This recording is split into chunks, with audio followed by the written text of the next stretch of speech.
Hey, welcome to Full 42. I didn't check with you, but did you tell people that we were having a show this week? Because we didn't have one last week. I did post about it, yes. Oh, nice. Awesome. Did you not post about it? No, I didn't tell anybody. Cool. That's good. All right. I totally forgot. There's in every venture, there's one part where you're weak, right? And, telling people about the fact that we have a show is the weakness. Yeah, that's usually good on like a sports team when you have like multiple people that are on the field and somebody can pick up slack. When it's just two people, that's not so good. Yeah, well, you're supposed to pick up that slack. Cool. And then I'll pick up the slack on what you're weak on, right? And what are you weak on? Oh, that's where you're supposed to tell me, yeah? Oh no, I said what I was weak on. You say what you're weak on. What exactly are you weak on? I'm weak on telling people, promotion, that kind of thing. Social media. Yeah. Okay. Today we're doing the top 5. Something about nature. Top nature thing. You created it. Oh my Lord. Yeah, I just got done with a play test. Like my brain is like cooked. Yeah. Top 5 nature themed board games, right? Yes. Yeah. Yes. I even did them ahead of time and everything. Sure you did. Yeah, I mean, earlier today. That's ahead of time. 5 minutes before the show? No. It was like a couple hours. Okay. We're probably going to have some crossover. I imagine we will. I think one. Maybe. I mean, for all the people, I have heard people complain like, there's too much nature themed stuff lately. But that kind of happens whenever there's just a bunch up of themes and stuff. I don't know. I wrote a list of everything. I just went through my, looked at all my board games. I was like, oh, that counts. And then I have a list that like kind of don't count just in case I run out. Because really, like I'm going to tell you my top 5, but it's really out of like 8. And then there's a bunch of them that I don't know if they count. Huh, interesting. Yeah, we'll see. Yeah. So I don't know. Come on, Dave. What? It's hard not ranking things. It's a skill to not rank them. I have to adjust on the fly. No. Randomly saying things is not a skill. I'm not randomly saying anything. I have 5. I have 5. I have more, but I have 5 things that'll go into a top 5. They're written in order, right? Not like I'm picking randomly from a list of all my, like I have 5,000 plus games and I'm just going to randomly pick something that's nature themed. These are 5 that I picked to talk about on the show. Well, my 5 are going to be ranked from my favorite to my least favorite out of the 5, 1 to 5, 1 being my favorite. You have 5 randomly chosen games, right? I have 5 of my top nature themed board games. So you like all 5 of these better than any other nature themed play games. If you were here and you said let's play a nature themed board game, I would go to one of these over any of the others. Yes. All right. Well, at least there's something there. You've picked 5 favorites out of. I always do. It's not that random. It's not like No. This is what happens. Like on our top 5 lists, you'll go. Let's see. Well, you said that. I'm going to pull this from over here and throw in here instead. Like. Because I try and get it to be a little fluid. Like if you have something that's talking about X, I want to talk about something that's similar to X, right? Like the game we're going to play later, which we'll talk about later. Like it'll be a nice little segue into from the top 5 to the game we're going to play. So like I try and like if you talk about something that has to do with, I don't know, fucking hedgehogs, and I'm like, oh shit, that's awesome. I have a game about hedgehogs too. Like it gets the conversation going. I don't want to play a game about fucking hedgehogs. No. I not literally. That sounds like a solo game to me. I'm just saying. Yeah. Well, to each their own. Nope. I'm not signing off on that. What else are we doing? We're doing we got a Lucas painting, we got a game after the top 5. Oh, and we'll talk about your Gama experience. You just got back from Gama, so we'll make people jealous, including myself, about you going to Gama. I'll definitely make I'll make some people jealous. Maybe not you, because I don't think you care. But Gama was interesting. We could talk about that. Cool. Yeah. Well, let's start off as usual with announcements. Say hi to us in comments, all that. But announcements. Well, for one announcement was last week we didn't have a episode. Things just didn't work out. You were out of town. I was supposed to get stuff together, and it didn't work out for different reasons and whatnot. But we're back, and that's a rarity. I think we do that maybe once a year or something, if that. It depends. Like the past year, Christmas was on a Monday, New Year's was on a Monday, so that happened. And then the beginning of the year, Texas froze. Yeah, so that's right. That wasn't planned or anything. There's a couple. Yeah, unplanned episodes that don't happen. I think has maybe only been twice. Two or three times. Like even when we were at Gathering, we planned to have one, but the internet where we were at the time was shit. Yeah. So 3 episodes lost out of 157 now, I think it is. I think we're doing all right. Yeah. Thrice. Yeah. I don't use the word thrice enough. It has been a day, my friend. It has definitely been a day. So when did you get back from Gama? Sunday evening. Oh, okay. Yes. Yeah, we left Sunday evening. Sorry, I'm thinking it's a normal con. That's Sunday. It wasn't. It was Wednesday evening. The last day for me was Wednesday. Oh, okay. Oh, you've been back a lot longer than I thought. Okay. Yeah, no, I didn't say the whole time. We only did game night Monday and Tuesday night while I was there, so it was a quick little. I was wanting to test play our game that we're working on, and I thought, oh, he's at Gama, so I didn't even bother. Yeah, I didn't even see Peter. I figured I'd run it. I saw him from across the room on game night, Monday night's game night, and then I figured I would see him, and then that was it. Yep. All right. So announcements. Besides that announcement that doesn't really affect anybody because it's already passed. What do you got? It's true. Well, in addition to Lucas painting, I'll see a bunch of people this weekend for a little thing that's happening Friday, Saturday, Sunday. I'm looking forward to seeing everybody. That'll be fun. What's happening? Leprechaun. What? Oh, right. Leprechaun. That's a con celebrating lepers. No, the R is in the wrong spot. Thank you. All right. So St. Patrick's Day weekend. It'll be fun. A little mini thing. It's kind of like a halfway point between QSCons. There'll be a bunch of a lot of the people that are chatting, and it'll be good. Dude, it's only March. What have you been to, like 4 different cons now? It hasn't ended. It feels like it's almost every other weekend. It's crazy busy. Wow. Which is great. Now it slows up a little bit, right? The next thing's Gathering, but that's 12 days. So basically, the majority of April is that. Are you going to be there the whole 12? I'll be there the whole 12, yeah.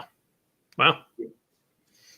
Yep. I'm going to be there a chunk. I think 9. I think I'll be there 9. Stay home. Yeah. May is off. So at least, the month of May, there's nothing. I think there's something local going on. I'm pretty sure that's Retro Junior. The big one in October. They do a mini one, and I think that's in May. I'm not sure. I think so. We have 2 local cons a year, and I don't go to either one because that's why we need to plan a better one. We do. Mm-hmm. We definitely do. Yeah, we do. HughesCon. It should be HughesCon. I don't know why. HughesCon. Yeah. All right. So other than that, got Luca painting. I got my Luca painting, and what's the other announcement?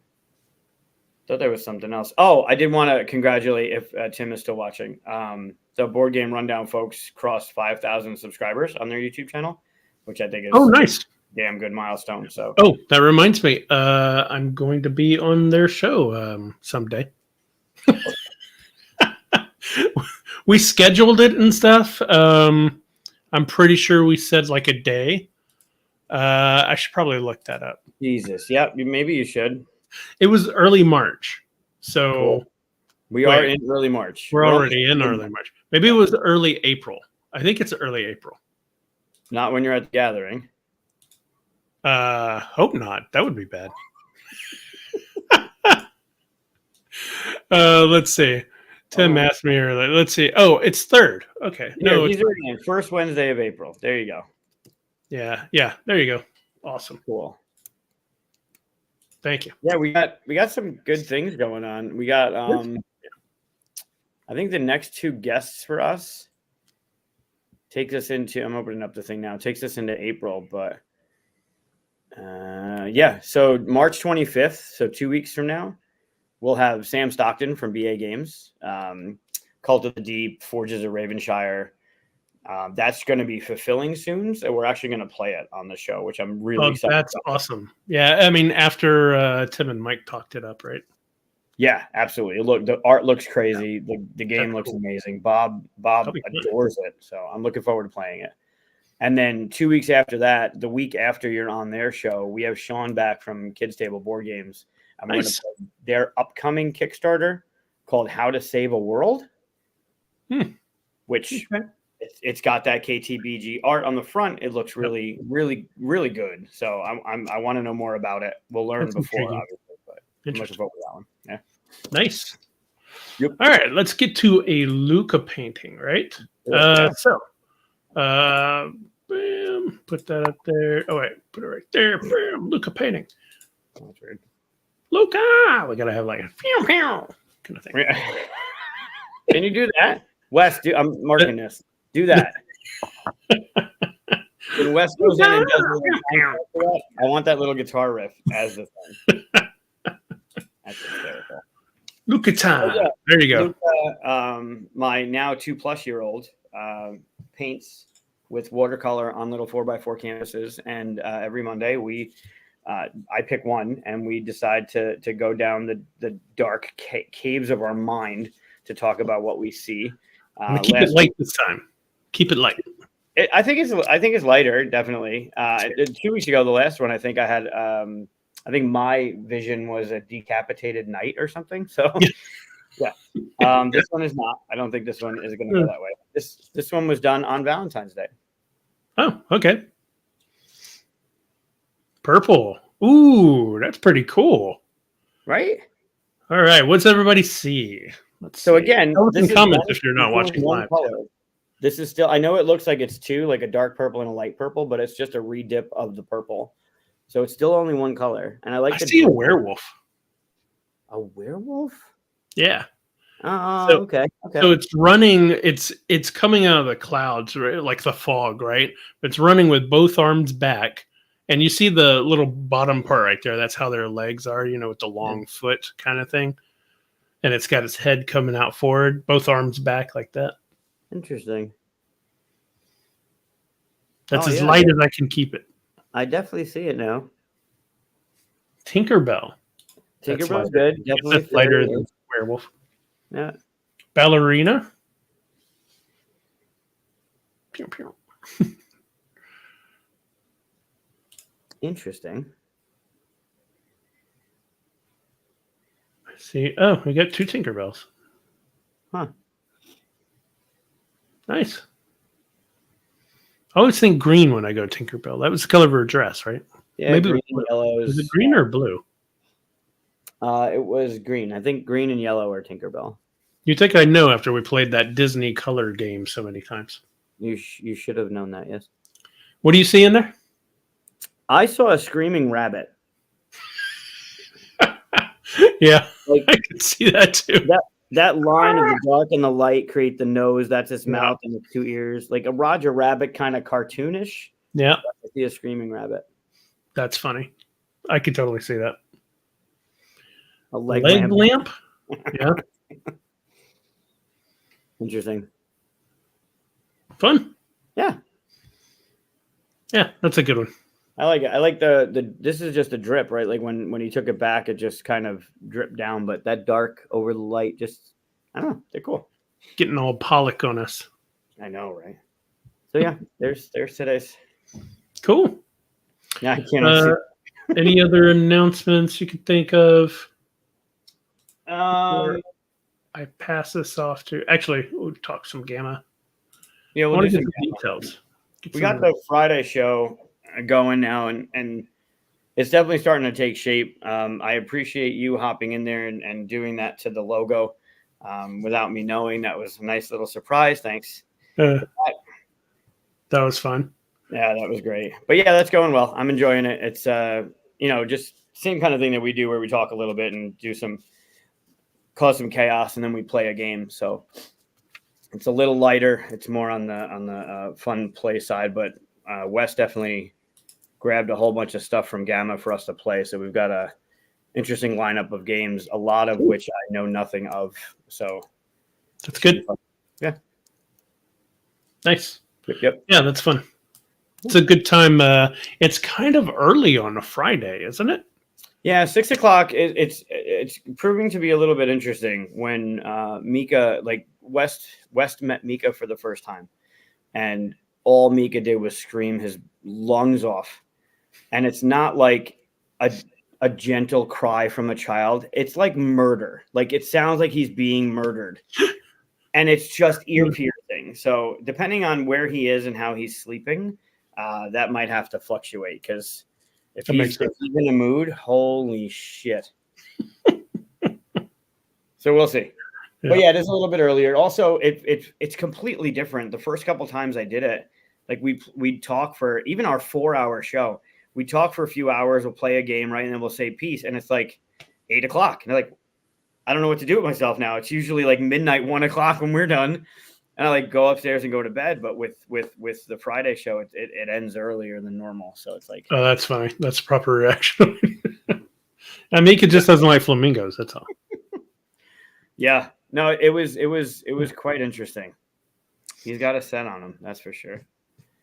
Around the Stump Games. That's an interesting name. That's stick around the Stump Games. Just saying. Okay. We're talking about nature-themed games, so just if you're around, just stick around. Okay. All right. So we you went to Gama. Gama is industry-based. I've never actually been to Gama. It's completely different. It's definitely industry-based. It's like the Game Manufacturers Association or something. It's the same people that put on Origins. This show is more focused on the retailer side of things. So there's no selling. You have a booth. You're showing what's coming, what's available, but you get to meet with retailers that are doing the thing. So it's a completely different type of show. Hey, Michael. Nice, good. Keep lurking. So yeah, it's got a bunch of stuff going on. The retailers can can participate in a bunch of seminars on like different things throughout the industry, and they're keynote speakers. There are people that are putting on seminars. Like we can actually talk to Sam in a couple weeks because he had a seminar on that I believe Peter spoke. He was one of the people that spoke with him. So yeah, there's a bunch of stuff that side of things can go through, and then there's the hall, which is only Tuesday, Wednesday, Thursday, and only for 4 hours. So it was 2:30 to 6:30, which is, I don't understand it, but there's no selling. There was an increase of 100 people this year. So there were 200 at Reno last year, and my first year was last year. There were 300 roughly this year, and they all have, like, some of them have Gen Con booths, like just games and sleeves and everything. Like it's almost like they just have a crate of their Gen Con booth and they just ship it to the next show.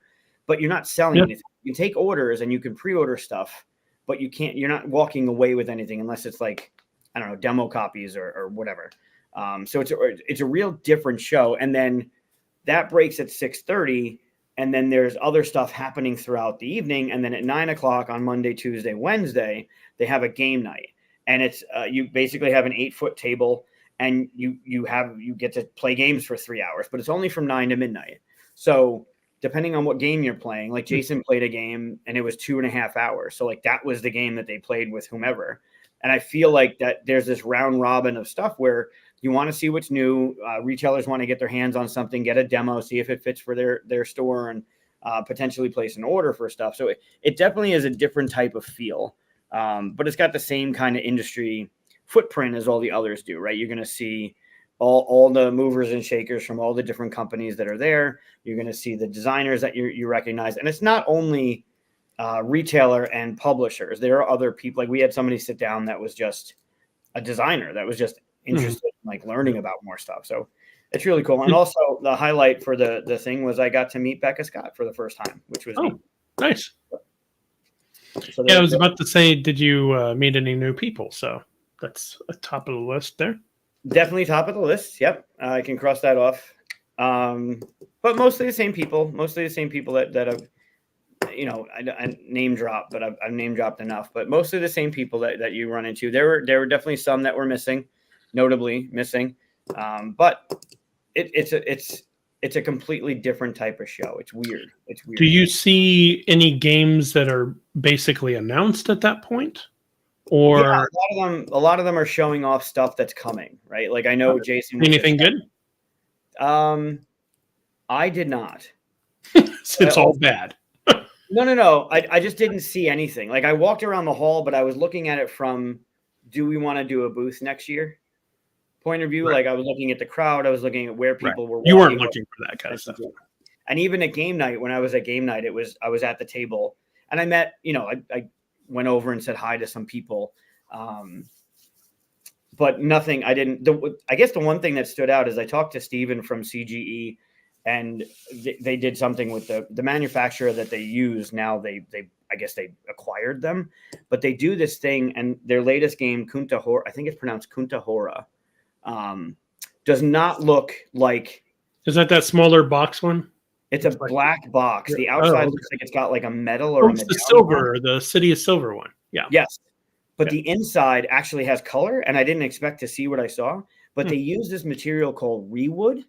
Have you heard of it? Yep. Yeah. Yeah. So it's the first time I got to see that, and he told me a little bit about it. So it's another option to environmental friendly. And yeah, I saw it when I went to LA because Peter had it out, and we looked at those pieces. Is really interesting because they got a lot of detail in those pieces. Oh, yeah. But you could also kind of tell whatever the process is, like there's almost like a molding process with it that you can see where it stops. Like it like almost like bad injection molding. Like you can see like a little line of where it stops and stuff. You could probably file that a little bit and it wasn't on all the pieces either. So it's a little bit, but it was depending on how the mold is set up, maybe. Right. Yeah. It was interesting. They felt lighter than normal wood. It's it's got bits of wood in it, but it's got recycled pieces. Yeah, I would guess that it's something like sort of like a glue with sandalwood, like sanded wood in there or something, right? Particle board or something. Yeah. I don't know. I'm going to talk to them more about it to see. Obviously it's going to be a little bit more expensive. Like I know Helena with KTBG, they've been using a insert manufacturer that uses 100% recycled plastic, I believe it's plastic, in their inserts. And when I inquired about it, they've been with them for, I think she said 7-8 years they've been using them. So it's not like a new thing, but if the cost has come down and it's worth it. Cool. Yeah. No, I like the pieces. So. Yeah, look neat. Look, the detail, hell of a detail on them too. So it's nice. Yeah, that was it. It was a fun. My big thing was, other than Becca Scott, was all the bourbon. Oh my God, I can't even. Yeah, in our Discord, you and was it it was Wes, right? Like putting them out. Oh yeah, yep. You guys just kept showing pictures of bourbon and signs of bourbon. I was like, do they have games at this game convention or is it just bourbon? Because it happened in Kentucky, right? It did. It was my first time in Kentucky. And I joked about, it was kind of joking, but I didn't care about the game side of things. Like I expected that. My two things on my list, I wanted to come back with bourbon from the distillery, like not something that was like, something generic. I wanted something that was like from them. And then I wanted the Louisville Sluggers because Louisville Slugger is in Kentucky. And I wanted to get one with each of the boys' names on them. And then I did.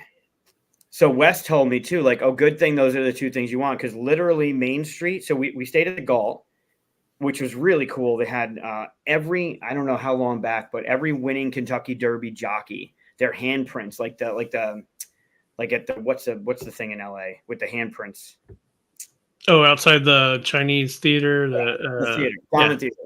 Yeah. So they had all the jockeys from the winning Kentucky Derbies there. Like, this is the hotel. So you walk up to the intersection, because basically a dead end. You walk up to the intersection, that's Main Street. Walking distance, maybe a mile and maybe less than a mile. 2 blocks to the right was a Louisville Slugger factory and shop. And then all the same distance, the other direction was Angel's Envy, it's one of my favorites. And then there was Old Forester, all these things. Just this whole thing was it was bourbon all over the place, and all within walking distance. But other than that, like, the food at these places was phenomenal. Everything about it, like the area, it was also really nice weather. It was only like a drizzle one of the days we were walking. The exhibit hall was not far from the thing. It's a really nice area. Yeah, jealous. Also, there was a bridge right where we were staying. If you took the bridge, you'd end up in Indiana, right? Because the river that's right there, it's right on the top. And that literally is the Mason-Dixon line. It's crazy. Cool. Yeah. So there was like a Lewis Clark statue, and there was a whole bunch of history going around there. It was really, really cool. So other than the game side of things, which I expected, I didn't know what to expect from the other side of things, right? Because you go to a city, and some cities are nicer than others. The food is generic. The food is like, you'll go to your normal places, but this definitely, it's not that I had a low bar. I'm looking forward to going back. I know they have 3 more years there or something like that. So it's nice. Cool. Very nice. Yep. Yeah. Maybe I'll try to go sometime. Our top 5 that we're going to do are the top 5 nature themed games, right? Yes. Okay, so like I said, I have a list of games that are nature themed. I don't think anybody would argue with them. And then I have a list of games that are arguable. You're already setting it up for rules breaking. I love it. No, I'm not picking from the group that is arguable. But I will, after this list, ask you, like, what would you have thought? Would this have counted? Would this have counted? And it'll be funny if some of yours are on this list, because then I could be like, arguable. All right. Well, what is arguable then? What makes it, when you walked into this, and I didn't do any like BGG advanced. I didn't either. Yeah. Okay. So when you thought about this, what did it mean to be nature themed for you? It had to be focused on nature, basically untouched by man. Not untouched, but unmanipulated by man. Huh. Yeah. See, I'm thinking there's already something. Just because it's got a leaf on it or something like that doesn't make it nature themed. It's got to be, it's got to be really in it. And I'm probably going to break one of those rules, I'm sure. That's not true. That's not true. Just because it has a leaf in it doesn't mean it's nature themed. And that's what I'm saying. The untouched by man. So you're no humans. It has to be animal or interesting. Well, I mean, is Agricola a nature themed game? No. It's farming, right? Sure, and farming isn't a nature themed thing, right? So there's a line in there somewhere. Okay. All right. Well, I have 2 that you'll probably argue about, and I'm gonna make sure I talk about nature fantasy, like Spirit Island. That's interesting. I didn't think about nature fantasy, but that could have been a thing. I wouldn't have argued against that. You wouldn't have argued that Spirit Island isn't nature? I mean, it is fantasy nature, though, right? Like, it's all about the gods of the wind and all that stuff, right? The water and the earth. Okay. Interesting. I don't know. I mean, at the same time, you're like, yeah, because you were playing like the gods of nature or something, right? And you're trying to get the people off your island or something like that. Yeah, something like that. It's been a long time since I played it. I haven't. So. Oh, okay. I played it once, and it was maybe, I don't know, 7 years ago, 8 years ago, whenever it came out that year. But yeah, so we'll see. I bet we have at least one crossover. I think there's at least one. Yeah. I don't think you got the other ones. I don't think you played. I know you didn't play that. I don't think you played that, and I don't think you've heard of these other two. So I think Probably not. Do you want to go first or me? I will go first. All right, it doesn't matter. Yeah, you go first. Okay. And it's awesome that it's perfect timing. But I'm going to lead with Outrun the Bear, and we're going to get this argument out of the way real quick.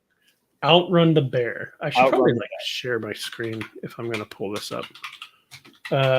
Well, I asked Around the Stump Games to stick around because I don't even see it pop up, so I'm already going to argue. Outrun the Bear. Are you spelling it correctly? I don't know. Is Outrun 2 words? No, do run. Do one word. Well, then fine. Then I found it. All right, hold on. Let me pull this up. Oh, I should probably present. What? Man, I'm all over the place. I am share my screen here. There we go. You're a mess. I am all over the place. All right. Outrun the Bear. All right. Well, the bear. Can't argue against that. Uh-huh. Who are you? So we can say hello. Put your name in the thing, please. Yes. So yeah, definitely nature things. I hear what you're saying about the untouched by man thing, but this is literally like you're camping, and you have to outrun the bear. Like you're in nature and you're running away from. Wait, oh, Daryl, stick around, buddy. Yeah, yeah, but by saying not touched by man, I don't mean like man isn't there at all. I just mean like they haven't built buildings in it and they haven't, they haven't come and ruined it, right? Okay.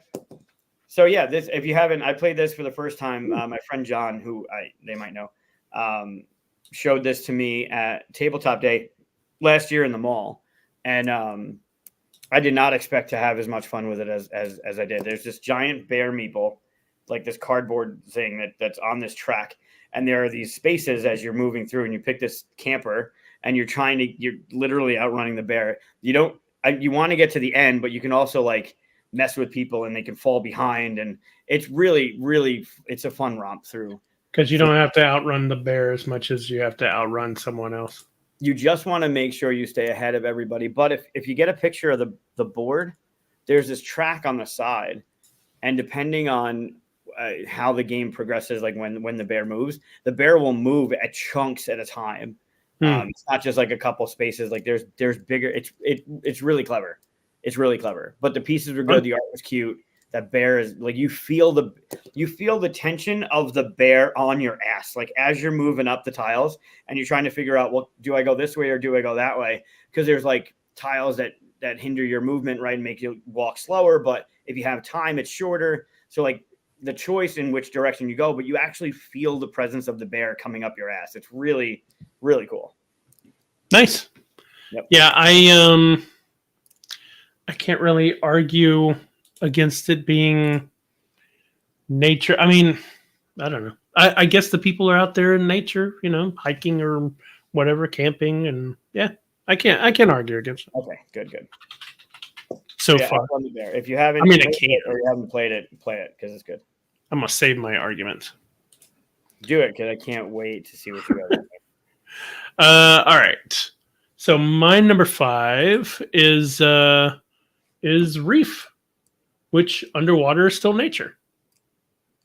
Right? I agree. Yeah, doesn't have to be leaves.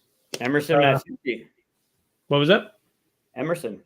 Yeah, it's a fun game. It's it's very light. It's very recipe. God, hit the right button, dude. Recipe fulfillment kind of thing. I don't know why they're throwing water on their game right there. There we go. It's water themed.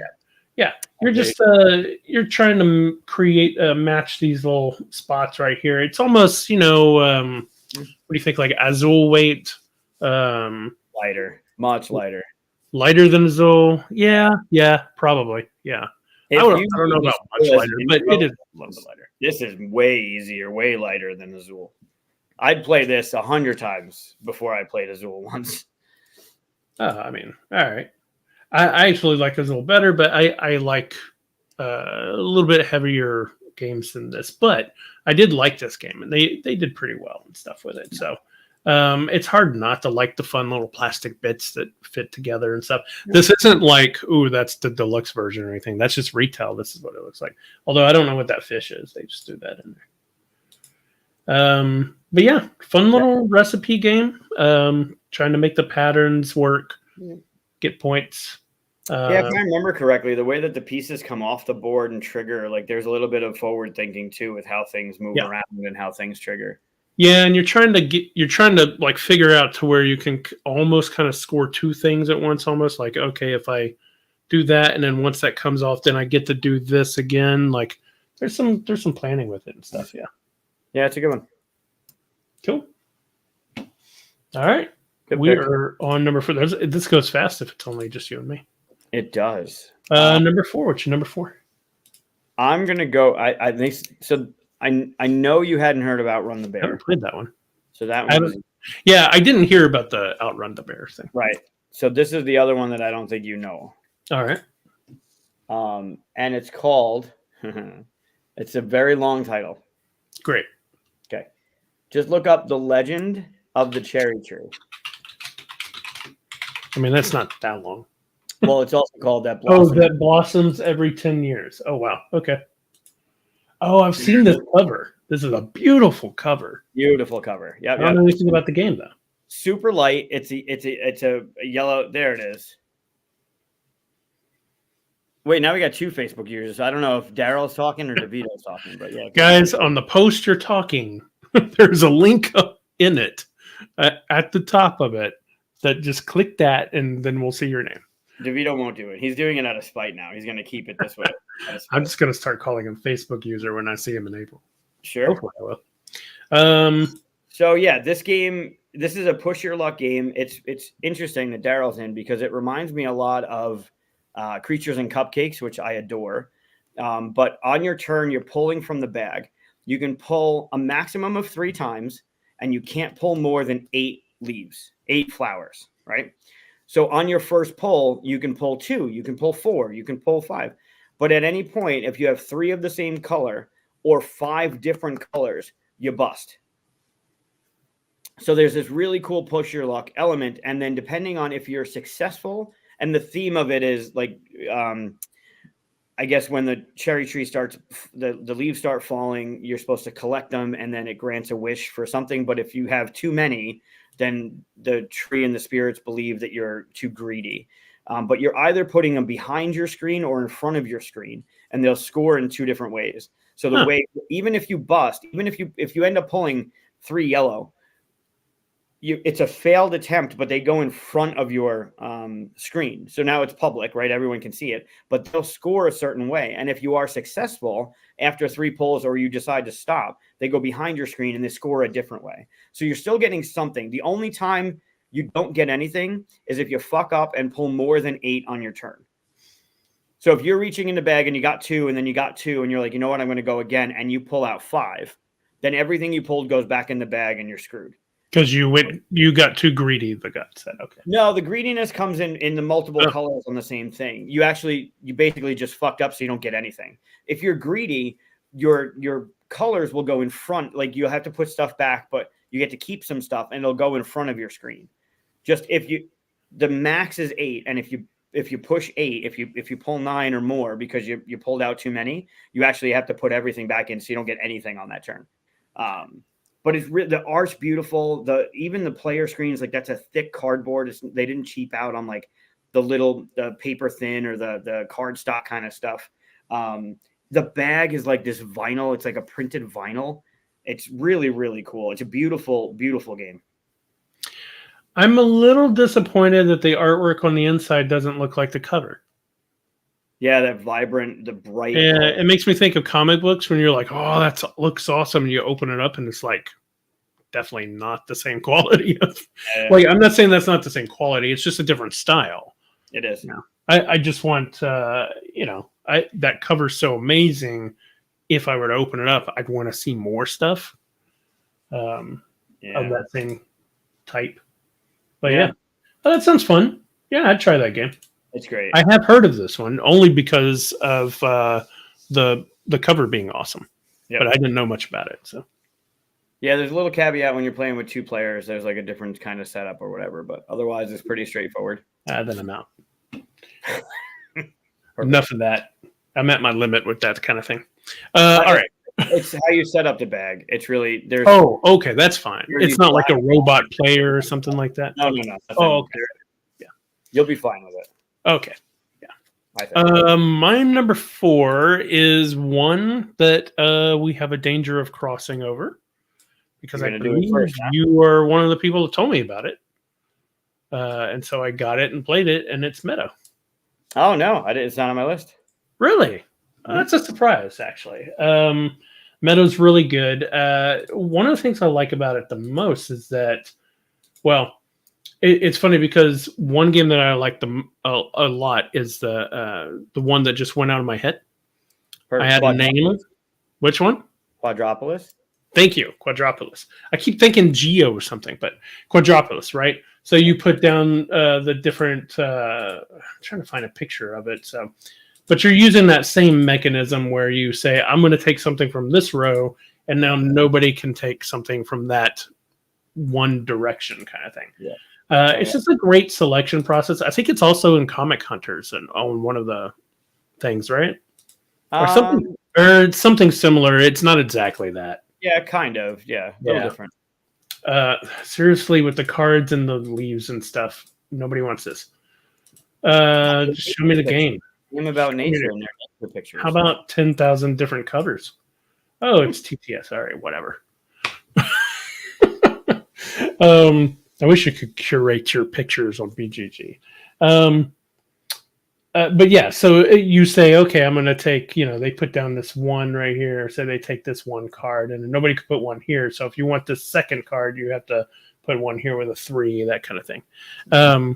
Yeah, it's a fun mechanism. They also, there's a little bit more to it than Quadropolis has, right? Because they have the way you put the cards together and there's another part to it that they're not showing. Oh, these are fun. That comes with the game as well. Yeah. That's a fun game. Production is great. I love that mechanism. I love Quadropolis for that mechanism. Yeah. Glad to see it happen in Meadow. There are a few others like Targi. I don't know how it's pronounced. Right. They do the same thing with that, but that's only a 2-player game, but I adore it for that mechanism. Oh, good. They threw the cards out in the nature again. Yep. There you go. See, you're building tableaus and stuff. So I like tableaus. I like that picking system. Yeah. Good stuff. Yep. Yeah, it's a good pick. Yeah, not on my list. Cool. That's very surprising. I know. I have another one I'm pretty sure we'll clash on now. That's the one I think. Right. Yeah. Why don't you say it then, since we're talking about it? It's your number 3. I was gonna say something else and leave that one to you, but I'm fine with that. All right, I'll do it. So my number 3 is Cascadia. Yep, there we go. It's the only one I thought would be the crossover. It was mentioned like 5 times in the comments as well. Yeah. I mean, how do you not? How do you not say this? That's somebody. That's not a. There you go. That's what it looks like. Really good choices. I like the mitigation and the bad pulls. I like how you have the option to wash the animals if there's 3 and you're forced to do it if there's 4. I love the replay with the different cards that are in there. So it's just the replay through it. I haven't played with the expansion yet. I don't know if it needs it. I think it's fun the way it is. I'm really curious how the roll and write, the flip and roll and write or whatever it is, how the campaign that's on, how that's going to play out because that looks fun. It's just a fun game.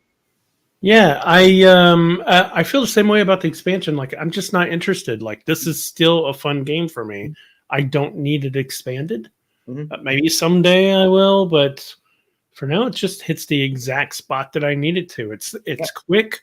It takes up like it almost feels like that kind of time whenever you're like, I can't like break my brain right now. I just want to play something kind of easy to get into, but there's still some strategy. Yeah.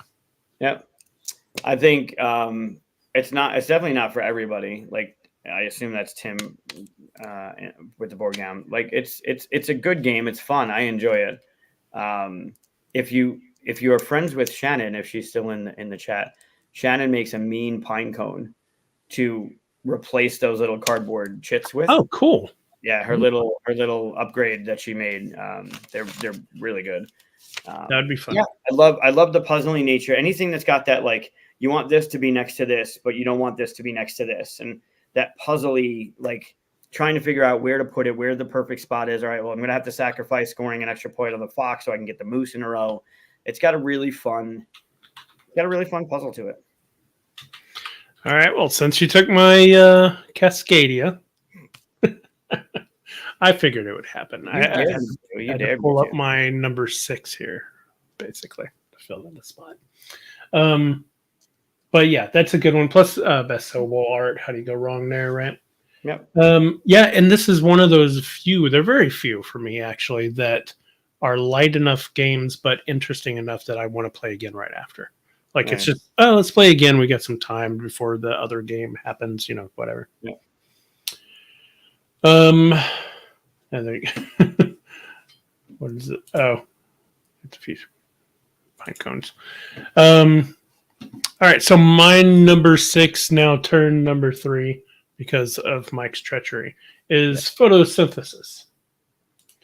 Now this is a weird one because a lot of people have issue with this game, including you. Of course, you got issues with a lot of games. I don't. I find the good in all games. This one. What? I could challenge that, but I'm going to get derailed if I do. No, please challenge it. I try and find the good. I find something good in every game. Awesome. What's great about Terraforming Mars? If you play it with people that aren't fucks and destroy you in it, that know the entire deck, I like what it's doing. It's the same thing with Red Rising. I like what Red Rising does. I didn't even bring that one up. There's too many in the deck to really get anything going. Like, it's okay if a game leaves you feeling like, oh, it was just getting good, right? And you do your winning and you want to play again.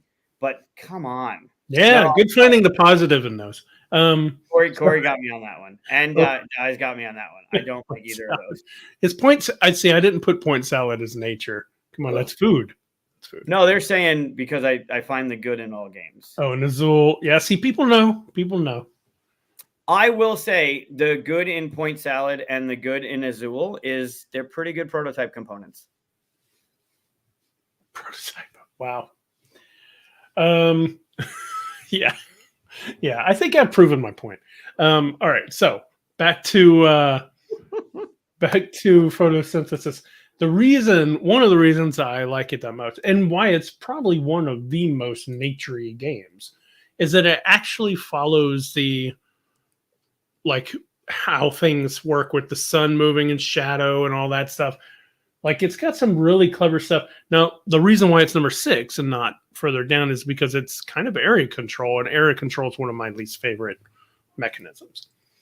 But if you don't mind area control, especially in kind of, a lot of people call it abstract. It's not abstract, but it is a kind of a lighter game in that way. It's not abstract because it represents how nature works with trees and growth and all that stuff. So. Yeah, and the light and the sun. Yeah.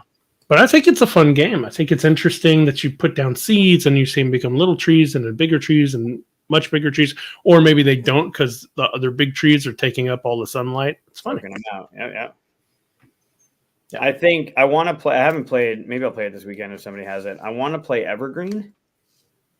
So I haven't played that one. It's by the same designers or the same group that made this one. And I think, from what I understand, or at least what I was told, is Evergreen is what this game should have been. Oh, interesting.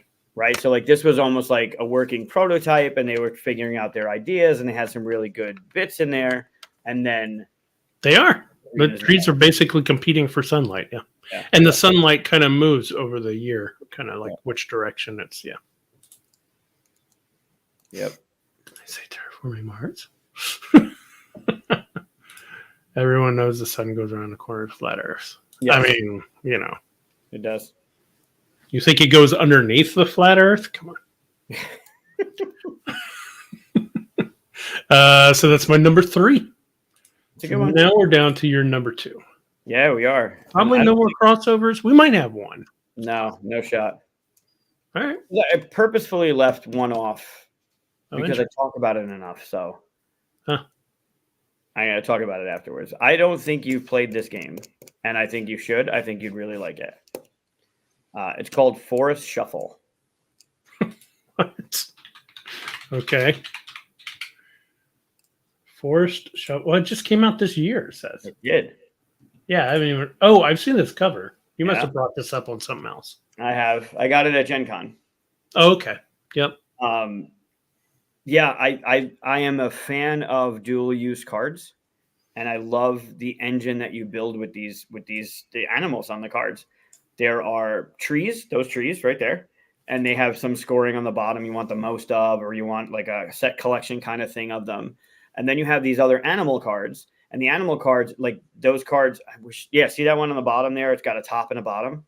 Yep. They also have ones that have a left and a right, and you're adding them to the trees. So if you want it to be the top part of the card, you put it on top of the tree. If you want it to be the bottom, you put it on the bottom. Same with left and right. And then there's a set collection within them. There are some cards that they're very rare and you want to have the most of, or you want these cards to be the predator for these prey. And you want to put one on one.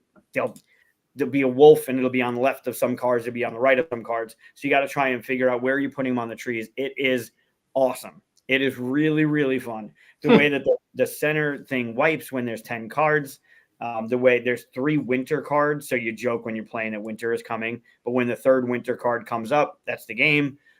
So you can rush it by just drawing from the deck, but it's really, really clever the way the card. I love dual use cards, and it does it in such a really good way in this one. Yeah, you get a lot of agreement in the comments there. Great one. I put up the comments while you're talking so people have something to read and pay attention to instead of what you were saying. But right, because you don't listen to me when I talk. Look at that. I was listening the whole time. Winter's coming. That's how you know when it ends. Yep. Yeah. Sure, listen the whole time. Yeah, no, this is a good one. This one is definitely worth adding to a collection. It's a fun one. Yeah. I mean, so far, no arguments for nature. Right? Well, no, you can't argue with that one. Shit. There's no people in it. It's all nature. Yeah. Nope. Humans made the card. I'm just kidding. All right. So we're on number 2, right? Yeah. Okay. So my number 2 would be kind of crazy if it didn't make this list because of how popular it is. So my number 2 is Earth. Still haven't played this one. I didn't think you'd have it. That's the one I was like, I'm not sure, because sometimes you play games and I don't hear about it, and you were gone at a convention. Maybe you tried it yet, but and someone had just mentioned that your game was tickles the Arc Nova itch in a tenth of the time. This one, you might say, tickles the Arc Nova itch in like a third of the time. That kind of idea. In a way, I still like Arc Nova better, but I can't justify Arc Nova being a nature game because it's a zoo. Sure. Yeah. So that last one was prototype. But yeah, I mean, it's the getting a tableau of cards. It's the better version of your type of like terraforming Mars and that kind of thing, I would say. I'm trying to get a good shot. Okay, well, at least we got this. Okay. Yeah, I mean, you've got different ways of scoring and these little tree things, which are weird. I guess they're tree things. I forget what they call them. Tree things. I think that's or something. Term. I think that's what Connor put in the game. Tree things. Yeah. Tree things. Yeah. Yeah. I should write rule books. I do sometimes. You should. You should write more of it, for sure. Getting these things, there's a lot of great decisions here where you're like, do I do this thing to grow this part, or do I start another thing over here? And then you're juggling too many plates kind of thing, or spinning too many plates. You don't juggle plates. Spin too many plates. You can juggle plates. You could juggle plates. Spinning plates. You could juggle spinning plates. Haven't seen that. But yeah, they got a nice mat for playing this too. But yeah, and then these green blocks, there's ways of like creating seedlings and stuff like that, or whatever they call them. I don't know what they call them. But yeah, it's a fun game. I need to play it again. I've only played it twice, I think. And it's been a few months. So they already announced an expansion coming for it too. Yeah, I'm not getting it. I'm done with expansions. So you say. Yeah, so I say, but I am going to get the what do you call it? What's the one where you? My brain's not working today. What's the one where you go Indiana Jones and lost something? Arnak? Arnak. There you go. I got to get the third one for Yeah, Arnak. I got multiple expansions for that one. Yeah, I have the first one. It's time the second one. I like how you just took Indiana Jones and made it a verb. Where you go Indiana Jones and yeah, that's good. And that's my whip. That's good. I don't ever want to see that again. Double whip. No double whips. No single whips. I don't even want to see you do whipped cream. Oh, that's cool. That's a good one. Forgot about that one. But yeah, Earth. Check it out. Cool. It's on my list, but not. I just to talk about. Not. It's not on my actual list.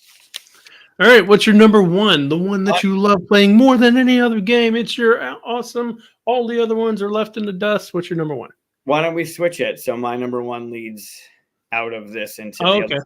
That'll work. Yeah, I know what you're up to. Oh. All right.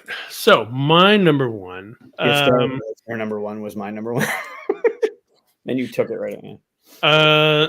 Can't because I haven't played your number one yet. That's true. But my number one is Ecos.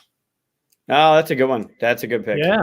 I played this game, I think BGG Con for the first time. And I just bought it instead of getting it from the library because I was sold. I forget who was behind the booth, but they did such a good job, and this rarely happens, of telling me exactly what I needed to know. This is how it plays. This is what you do. Blah, blah, blah. Do you want it? And that's how you talk to me. You just get to the point, no fluff, all that stuff, and tell me. I was like, that sounds amazing. Give it. And I bought it, went and played it. You'd say that was one of your better demo experiences? I mean, it wasn't a demo. It was just a sales pitch. But yeah, I mean, that's how you sell me.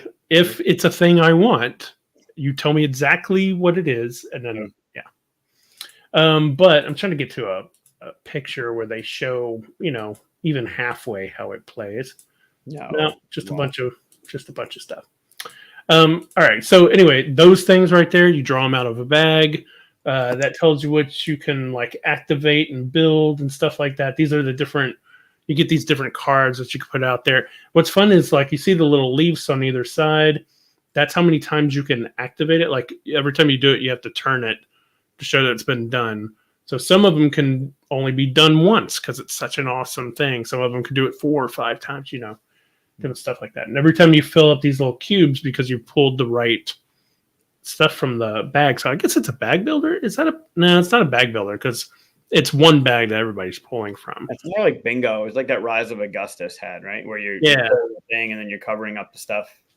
Yeah, it's almost like if you were rolling or something like that. It's all kind of rolling rightish in a way because you're pulling stuff and then marking that you got them, and then you're able to use those things. So, and then you're putting out different animals out there in mountains and trees, and they all interact in different ways with each other for scoring. Yeah, the bits were great. I really love the. They make this game playable by the. I guess that's the best shot I'm going to get by the little cardboard inserts, because you have to have all of these tokens separate, right? Yep. And what a headache it would be to open up all the bags because there's tons of different tokens if they did bags on you. But instead, they give you this thing in retail. They give you the cardboard thing that you set up, and it creates a nice. There's a little lid thing that goes with it. It's great. Yeah, that's a good one. Yeah, I played that at Allen's before he moved, because he wanted to play it, and it hit. It was a hit among everybody that played it. More bingo with diminishing engines. That's interesting. Yep. All right. So, what's your number one? Well, I do want to mention Sequoia before I get into my number one. I talk about it enough. I play it enough. It's always in my game bag. It's so light and easy to play and thinky with the dice rolls. It's a really fun game. It's one of those, $20 hits It's got a little expansion to rock an extra player. It also has orange, so I'm happy with any game that has orange as a player. But it's just super fun, and it's light enough that you can anybody can play it. You're up and playing it in a minute, and it's very timed because it's 10 rolls because you have 20 pieces of your sequoia tree that you're putting out there, and after 10 rolls, you're gonna go through and assess and figure out who won, and then any ties get a roll off one at a time. It's really it's a good game. If you haven't heard me talk about it before, I don't think you've ever mentioned it. It's worth having. I have multiple copies because those kind of games like Skull and Silver and Gold, like those just winners that you can pull out and play with anybody. You have to have a copy of it. So nice. Yeah, Sequoia. I'd be stupid if I didn't mention it. Also, Wingspan.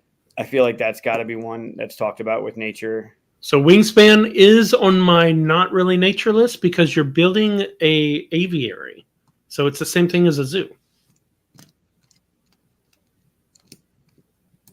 You're building an aviary. All right. Yeah, if you read the rules, obviously it just feels like you're looking at a bunch of birds, but that's what the theme is that you're building an aviary. So see, that's interesting. Otherwise, it'd be on my list as well. If you're in charge of building an apiary, then when you get the murder birds and you set them out into your I wondered about that. Yeah, that's weird. I just figured it was they just. I don't believe the rule book calls them murder birds. By the way, no, they're murder birds. Yeah. They're murder birds. They are. Oh my God, they are. It's a flip a card. If it's small enough, it eats it. Jesus. Yeah. But it eats some other bird, not the birds in your aviary. It eats what? It does. It eats another bird. It's not one that you have in your thing. That's true. Oh, that's actually that's kind of cool. I hadn't thought about honey buzz. I haven't played it, but I hadn't thought about like the bees and stuff like that. Planted. I love Necropolis, but I don't think that worked either. Planted. Oh. I do like Planted. Planted is from Buffalo Games. Bobby worked on it, and the production value of that game is stupid. It's so good. The individual bags, the pieces were great. Like they had an amazing production value in that game. What about would you consider, before I get into, now we're on the side, would you consider, have you played Verdant or Verdant, whatever it's called? I have it on my list. I played it. It's okay. I enjoyed it, but the reason why I didn't put it on there is because it's putting bushes in pots or little tree plants in pots. It's more like gardening, right? So I don't know. Nature? Isn't gardening nature? It is. It's a fuzzy line right there. It's not farming, obviously, but yeah, it's landscaping maybe, or it's house plants maybe. Yeah. Oh yeah, because it's inside like not a greenhouse, but what do they call it? Whenever it's a covered patio with glass. Like the cover is that, yeah. Huh. So, I don't know. All right. Well, edge on the if you put that out there, I would have agreed with you as it was nature. Yeah, I could see why. You're rating it. It's in your house. I get it. All right. What's your number one? Everybody knows your number one. I got it ready right here. You better have it ready. Yeah, it's been mentioned a couple times. This game, I've talked about this game. It is from the beginning of the game to the end game. The way the board changes, the game state is just beautiful. It's by I don't know if Daryl's still around, but it's by Daryl and Erica Boyoris. It's called Bosk. Bosk too much. Yeah, not that Bosk. Woo, Bosk. Got it ready. One less S. Right. I talk about it enough. I don't know if I talk about it enough on the channel or that much, but I talk about it enough outside with, I forgot who I was just talking to, but the game state of this game is just beautiful. The art, it's Quanchai's art. So it's got those colors. It just pops. If you can zoom in to the character that's walking on the log right there on the right. Oh, over here. Yeah, that's Daryl. Like Quanchai put Daryl in there. So you can see he's got the little ball cap on. And if you go to the bottom, to the left of the thing, there's Erica. The little redhead. Yeah, so this game, from the first time I played it to now, it's just a beautiful. We're gonna play this game, so if you'd like to watch how it plays, and not listen to me talk about it, but the way the game plays, it destroyed photosynthesis for me. Like this makes more sense. I know photosynthesis has that sunlight and the choking out of the trees and everything, but this game is just, and you're gonna hate it because it has area control, but it's just a beautiful game. So she's standing in lava. She's standing in lava. Good list. Nice. There's Evan. Yeah, well, we're about to play, but I haven't played before. I tried to get the game a couple of times and I couldn't find it. I think you'll like it. I know there's area control at the end, but it's such a thinky game, and it's so beautiful because the game starts with nothing, right? It's just these areas, and then you're going to be putting the trees down, and then later on in the game, you're going to be pulling the trees, and the leaves are going to come down. So the game state of this, it's beautiful. Well, there's exceptions to everything I say. So there's a lot of games that have area control that I like. So, and there's different types of area control as well. So cool. Bosk and leaf. That's good. Well done, Steven. Yeah. We knew Bosk was coming. So a Bosk, for those that don't know, and it says it right here in the rule book. Should it say in the back of the box? I thought it said in the rule book.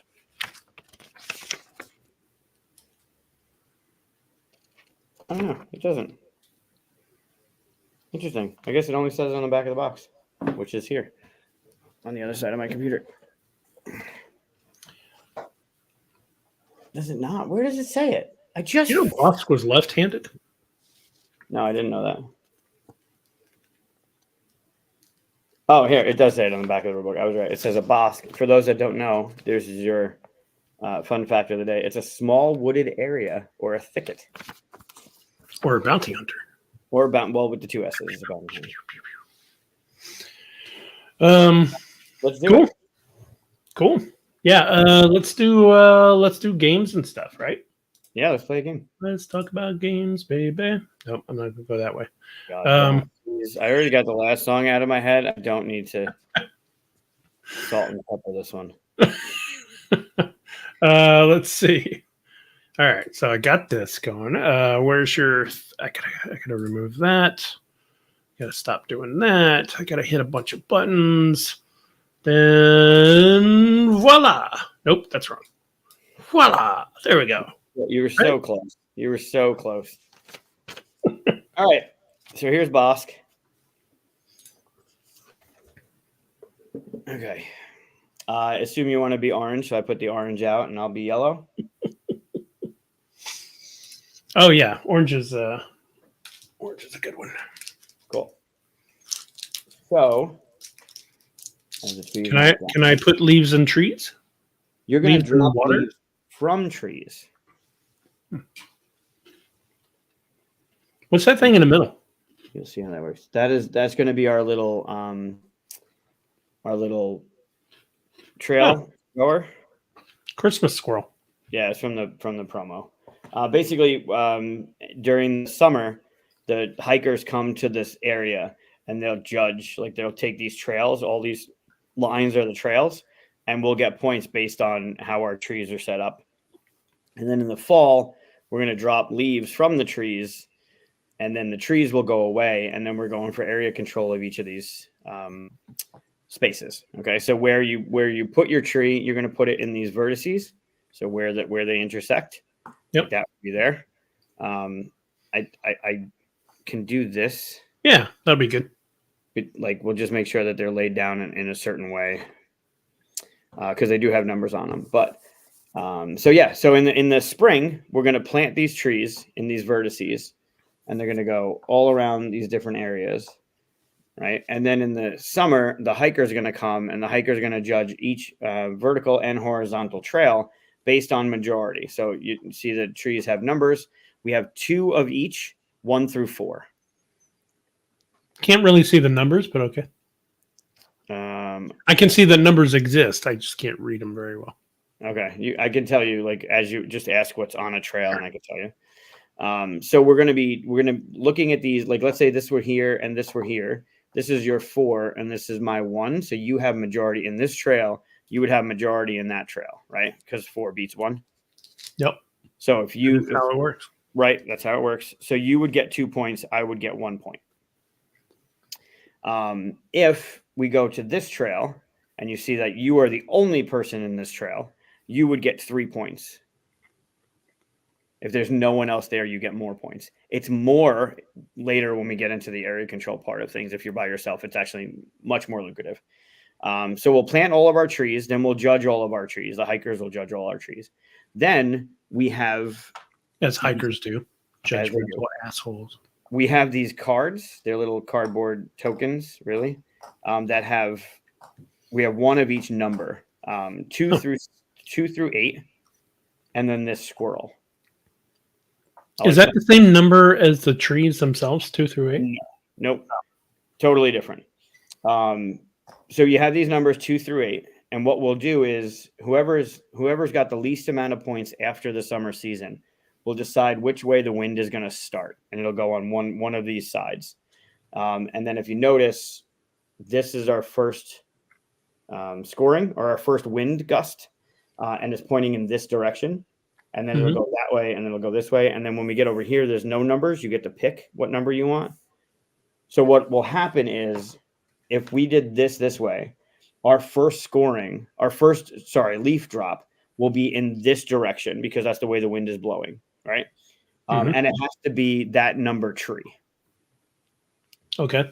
So what you'll do is you'll take one of your ones, and let's say right now this is the way we did it. This is one of your ones. This is one of my ones, or whatever. You'll decide how many leaves you want to fall from that tree in that direction. So if this were my turn and I wanted this tree to be the one, and I wanted to do, say these were mine. Let's say I wanted to do, we're going in this direction. So I wouldn't want to do more than 3, because there's only 3 squares here, right? So I would take my 3. 1 leaf per square. 1 leaf per square. I would take my 3. It's discarded, so I don't get to use it anymore. And then I would take, again, these would be mine, starting at the base of the tree. So let's say this was the vertex it was on. Starting at the base of the tree, I can do either one of these. And then it goes out in a cone shape from there in the direction of the wind. Gotcha. So I can put a leaf here and a leaf here. Let's say I did that. My next leaf could go here, here, or here. And then my next leaf could go here, here, or here. Gotcha. Right. So it's always going in this direction, but it's in a cone shape, right? Yep. And then the tree goes away. Oh. And then you would do your tree, right? Let's say you were doing it, and what do you got? 1, 2, 3, 4, 5, 6. So let's say you wanted to max that out. You'd play your 6. Your tree doesn't block it or anything. No. So there's a little bit of a caveat. So you start at the base of your tree, right? And then you go 1, 2, 3.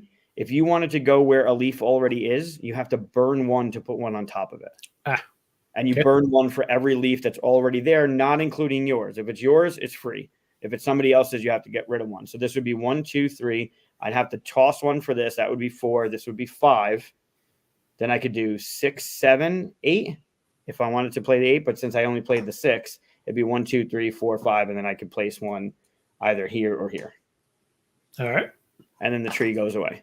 And then what we end up doing at the end is there'll be no trees. There'll only be leaves. And we score each one of these areas as a majority. And then you get points based on first place, second place. All right. Are the 2 different water spaces, are those 2 different spaces, or is it all the waterfall is right here. So this is one, and this is the other. Gotcha. And this one over here is this. Oh, it's part of that. Yes. What about above it? Separate area. Okay. Right. So there's 1, 2, 3, 4, 5, 6, 7, 8. There's 8 areas. All right. Make sense? For the most part? Sure. Clear as mud, as Daryl would say. I think my only issue is I can't see the numbers on the trees. Right.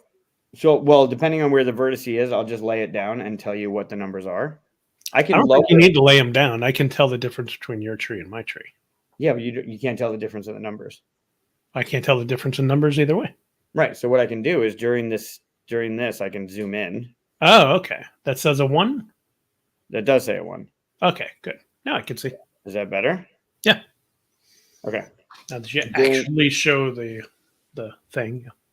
During this part of the game, I will just use that.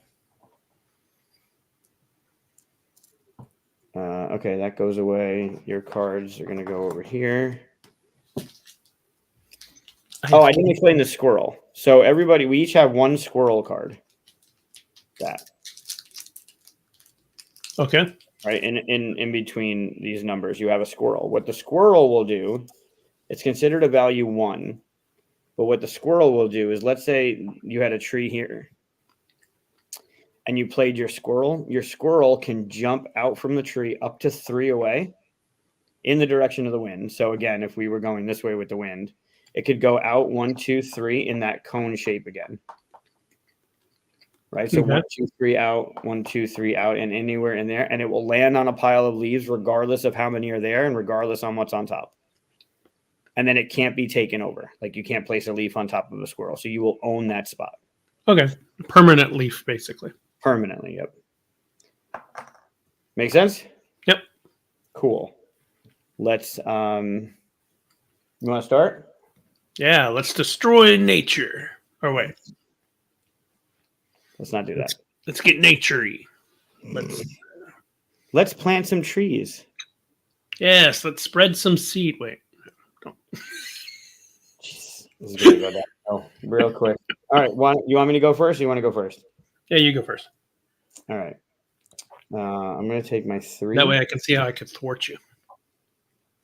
I'm gonna place right in the center Like a dick. with my 3. What numbers are on my trees? 1 through 4, and you have 2 of them. 2 of each. Okay. Are we going until all the trees are done? Correct. We'll place So 8 I'm trees. putting out 8, you're putting out. Okay. Yep. Oh, let's put it. How do I tell you this? How about Well, 2? give me a number. Give me a number tree first. Oh, okay. And the number is how many leaves are going out, right?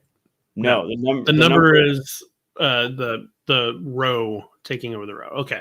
No. Give me But yes, that is. But it also has to do with the wind. What does that have to do with the wind? So remember how I said this was a 1 and this Yep. is a 2? That's the number tree that's going to be blowing in that direction. So, for example, I see. 3, you don't want to put a 3 here. Right. Because the max you could do is 1 in this direction, right? Okay. Give me a 1. 1 tree. And put it to the left of the printed tree on your top left. And the gray. Here? Yep, there you go. Okay. Can you read it better that way? Yeah, that's fine. I can read it. Same in both ways. Okay. I'll do a 1 over here. Now, isn't the wind going to blow that stuff off the board? So you're capped at. So the other side of this is the 3 and 4 player board. We're playing on the 2. This is yes. My if I picked this 1 tree in this round, then yes, I'm only going in that direction 1 square. So but you'd use your 1. I wouldn't use this one. I'd use my other one. What do you mean you wouldn't use that one? You'd use your other. Oh, you'd tell your other one to. Okay, gotcha. Correct. All right. Like this one for you going in this direction Yeah. is not good because you're only dropping 1 thing there, right? But it could be really important for these 2 spaces because that could get you area control. Mm-hmm. Mostly you want to use this to go this way or this way. All right. Give me a 4. Okay. And let's put it in. We're going to put it in the sandy area. 1 up. Right there. Okay. Blow my leaves all over you. It's great. Right. Okay. I put my 4 over here. I hope that. I really hope that's a soundbite too. That's great. Okay. Then why don't you give me a let's go let's do a number 3. Okay. And put it to the right of my 1. Just right next to it? Yeah. Okay. All right. I'm going to do a 2 here. What number do you have below my 3? This is a 4. Okay. That's what that. All right. Next, give me a 4. Okay. And put it right above your 4. Here? Like Yeah. this one? Yeah. That one? Nope. This one? Yes. Hmm. That's a weird looking tree. That came with the Christmas squirrel. Oh, okay. Came with one 4 for each color that has like snow on it. And some Nice. Christmas lights or something. All right. That was aggressive. I am an aggressive player sometimes. I don't think that's true. All right. He wasn't paying attention to you before. Yeah, that's why I said stick around.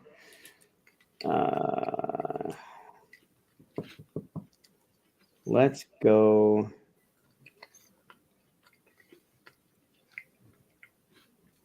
You could forfeit. Not going to do that. Okay, good. What number is that? This was a 1. You just don't want me being all alone, huh? Correct. All right. Let's put a 2. Oh, let's go, let's say 3 above that. 3 above that? Yeah. So here? There you go. Yep. You really want that area, huh? Okay. You want that area. You are an area. That was stupid. Daryl, Facebook user. Says he just Oh, it's cool. We're in Chicago. What was in Chicago? Windy City. It's windy as shit over here.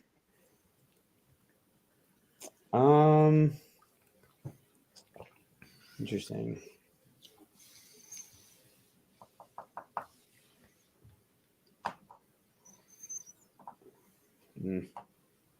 Okay. Okay. Let's put a number 1 to the left of your number 2 at the top. Right here? Yep. Oh, no, you sighed. Being a dick. What? You already had that row. You didn't need to put more there. I like that row. It's a good row. Oh, that's right. The hobby. That's right. Oh, you were in Texas. Yeah, Austin's like right near you, right? Like it's a small state. Yeah, it's 3.5 hours away. Yeah, there's Maybe 4. It's 4 hours away. There's this dude Simon that shot a dog. You might have met him at the gathering. He had the cameras, like the actual like good looking video camera, and little Maybe. SLR. I don't know if I met him. I think I remember seeing him. He's been following around a couple people and doing basically making a documentary like on board gaming, and it premiered at Oh, right. Yep, I heard about that. all right. Our family plays games was talking about it. Looks really neat. Okay. Let's go here. Okay. Beautiful. What numbers do I have left? You have a 3 and a 2. All right. Let's put the 2 above the 1 you just put. Like on this spot? Yeah. It's a good spot. Very aggressive in your tree planting. It's just trees, man. There's all this nature out here, and you're like just right on top of. No, just trees. You suck.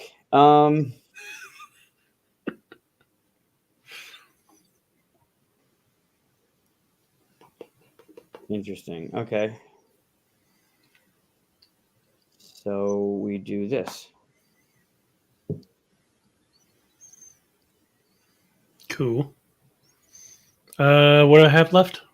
You have a 3. I have a 3 left. Yes. Let's see. I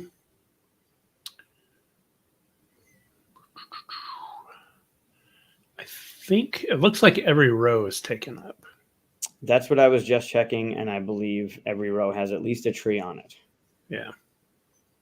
All right. Well, let's put the 3. It's hard to see because what's your number there? Your second from the left. This one? Yeah. That is a 1. Okay. Let's put the 3. You got it in the right column, but go all the way up underneath my 1. So this one's tied right now if you wanted to take one over. Nah. Go all the way up. So right There here? you go. Yep. So this one? Yeah. Okay. All right. So that is the spring season of the game. Now we go into the summer. In the summer, we'll have the hikers, which will be represented by this Christmas squirrel.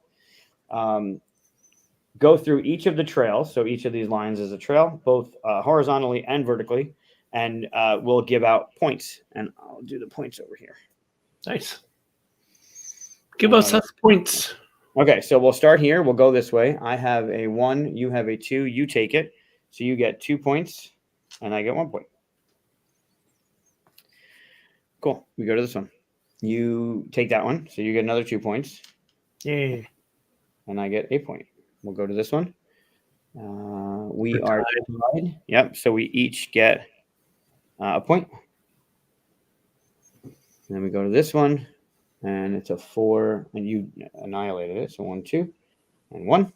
We go to this one. Me by myself, so I get 3. 1, 2, 3.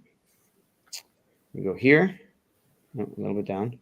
We're tied, so we each get 1. Cool. And then here, I'm by myself, so I get 3. 1, 2, 3. Interesting. Okay, so now we go to this one. You're by yourself, so you get 3. We go to this one. 4, you get it.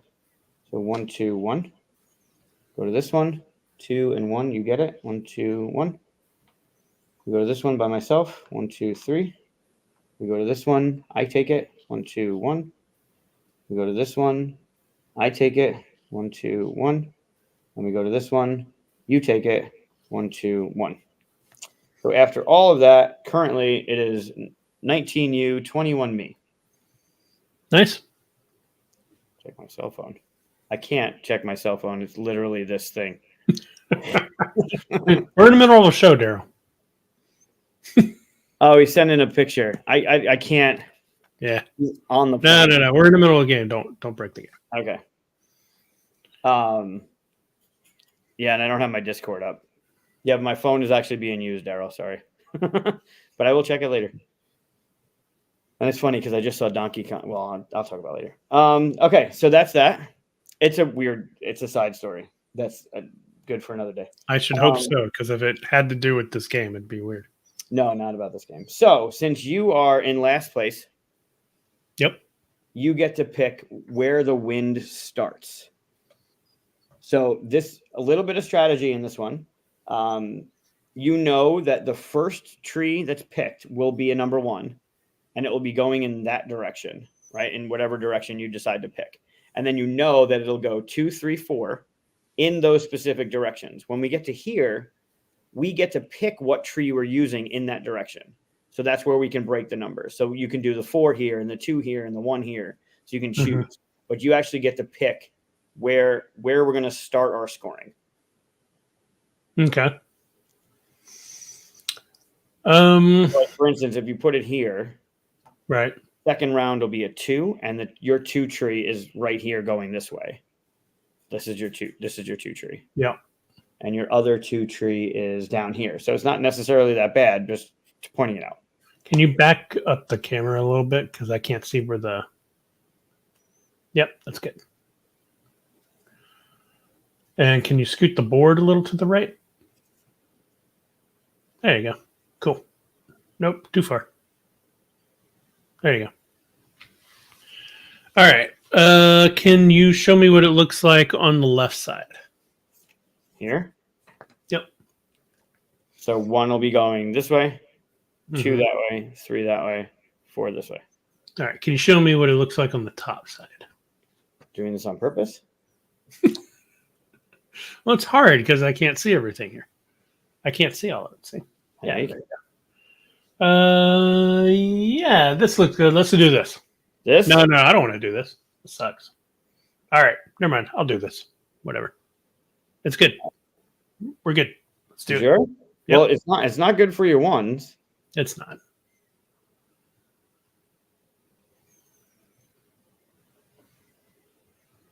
You're gonna leave it? I don't know. It's hard because I haven't seen how it played, and I can't see it very well. So, yeah, let's go to the right. Let's do it on the right, Where it was to begin with? where it was to begin with. Perfect. So I'm gonna slide this back over. I'm gonna put this here. All right, let's do it that way. Good? Yep. Okay. So last place is you. You get to go first. You have full array of your cards. And again, they go from 2 to 8 with the squirrel. And what you're going to do is pick, because it's the first round 1. You're going to pick one of your 1 trees, and you're going to drop that many leaves from the base of it in that direction of the wind. So we're going to be going, if you're looking at the screen being north, south, east, west, you're going to drop this many leaves from the base of one of your trees to the east, in the way that I explained it, right? What? In that cone shape. No, I got it. All right, so I'm going to pick a number, and one of my ones is going to put leaves out that many times. Correct. All right, and since ones are going that way, all right, I'll pick my left one. Okay. My one on the left, and I'll do where they go from 2 to 8. They go from 2 to 8. All right, I'll do 6. So your 6 is gone, and you'll drop 6 starting at the base of your tree. Yep. And we're picking this one here. Yeah. Okay. So do you want to do in the top gray or the bottom? You gray? want to stand it up as I do it? Yeah, we can. Yeah, because the numbers don't matter at this point after No. each one. Yeah. Yep. All right. Do the bottom one. Okay. Okay. Then go perfectly right. 1, 2, 3. Steam. Okay. Then go down one. Here. Yep. Then perfectly right. Okay. Then go up one.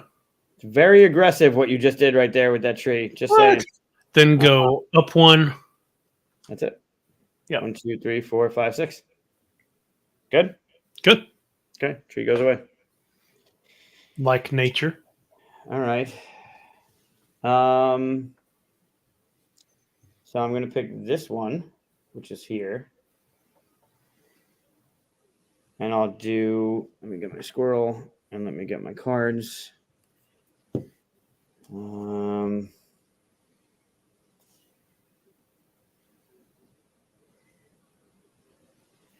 going to do my 7. And I'm going to go 1, 2. See, that's aggressive. 3, Look at 4, aggression. Whew, so aggressive. 5, 6, 7. Yeah. All around my 4 right there. Just Well, you did it to me, so I do it to you. Yep. All right, so that was round 1, or tree number 1. Now we're going to go to number 2. It's going to be going to the south, and your 2s are here and here.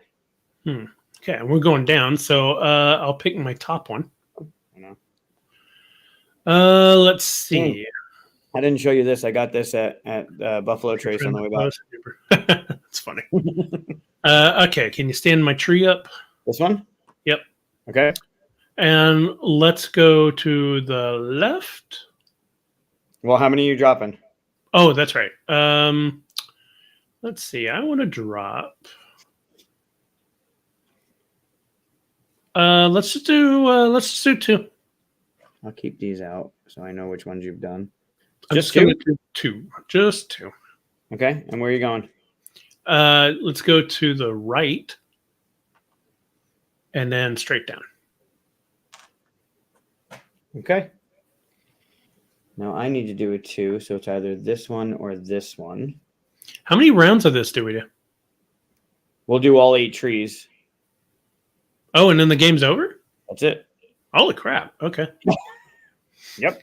I thought we had like 3 rounds of this or something like that. No. So that's what I was talking about. I love the puzzle. I love the typical aggression. Once you plant once you put a leaf at the base of somebody's tree, it's like, what the hell?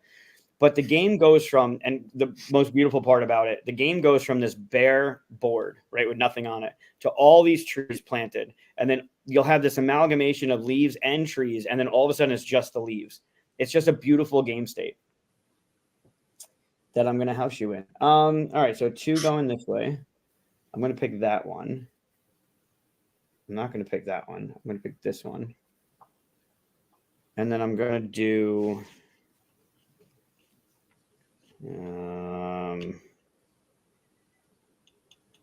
4.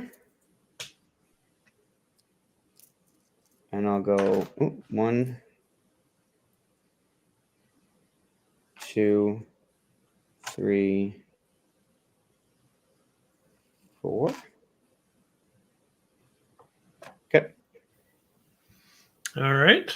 Then we're on to how Daryl's doing watching this on the plane. If he hasn't taken off yet, of how horrible our choices are with the leaves that we're placing. What are you doing?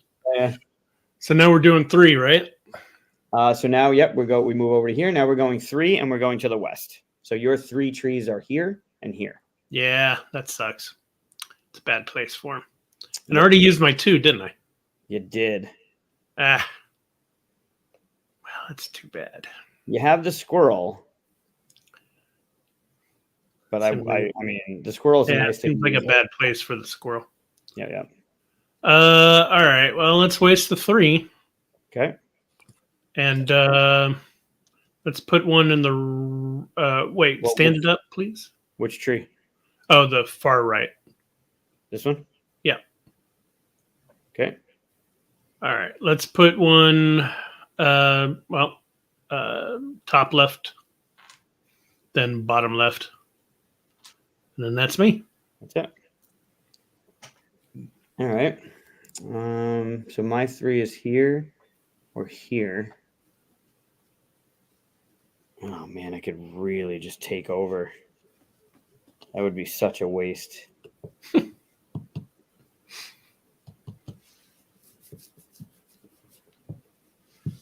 That's fine. I'm going to play my 6. I'm going to use this tree. And I'll go 1, 2, 3, 4, 5, 6. Nice. Okay. Now we go to 4, going to the north. How does scoring work on end? Like if you're all by yourself, you get more points again, stuff like that? Same thing, but the points are a little bit more. So in the trail phase, you get 2 points for first place, 1 for second. Mm-hmm.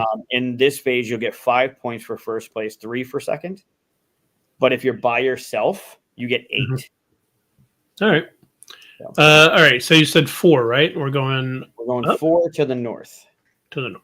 Okay. So your 4s are here and here. Oh, let's do the 4 to the left. Okay. Stand them up. All right. So top right, please. Oh wait, I got to tell you what number, right? You do have a 4 left. You have a 4. You have 4, 5, 7, and 8, and your squirrel. Yeah. And you said I could squish my own, which I'm going to have to. It looks like. All right, let's do. Does it count double? Like, do I have to spend twice to squish my own?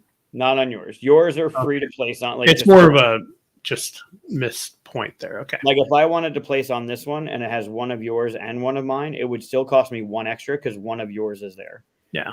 right? All right, let's spend 4. Okay, 4 it is. Yeah, we're just gonna go diagonal right. So 1, 2, 3, 4. Yep. Okay.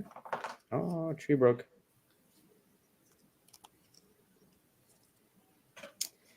All right. So my 4 in the north is this one. Nope, that's yours. This one or this one. Okay. Yeah. So I'm gonna play my 8. Take over some of this bullshit that's happening over here. That's aggressive. So this one's gonna go this way, and I'll go 1, 2, 3, 4, 5, 6, 7, 8. I like that.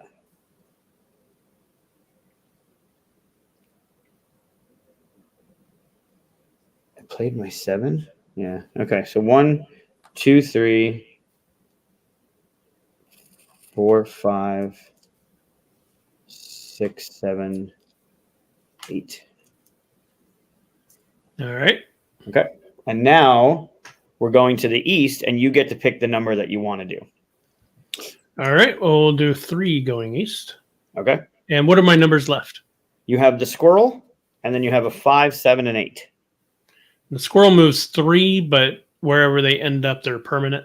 The squirrel can jump down from the tree in any of that coned area. So it's immediate down and then 3 diagonally out. So it would go from here to here. Right. And come into here and come into here. And it can jump on anything taking over that pile. And then you can't do anything to that pile, right? Correct. Or you can just use your 8 and just drop leaves all over the place. Yeah. So you had a squirrel, and what else was left? 7, what? 5, 7, and 8.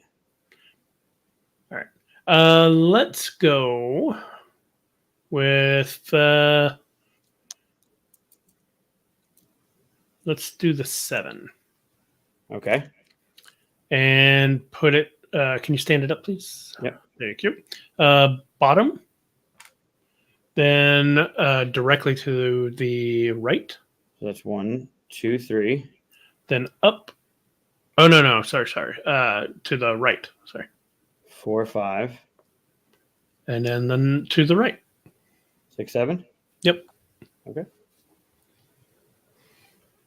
All right.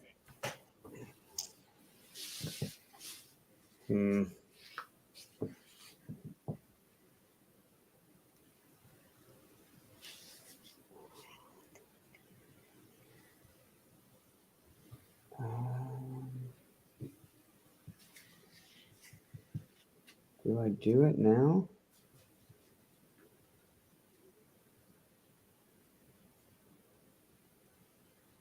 Where are you? You're over there.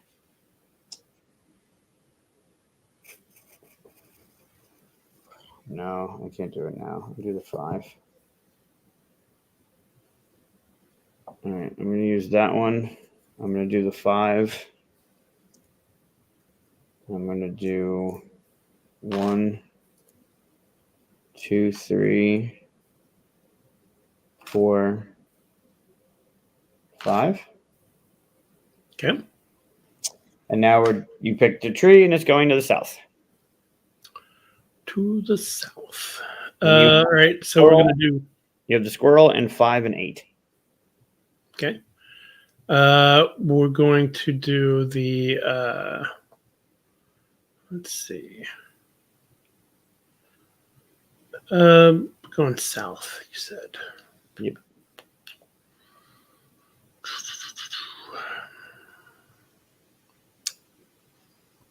All right. Let's do the number 1.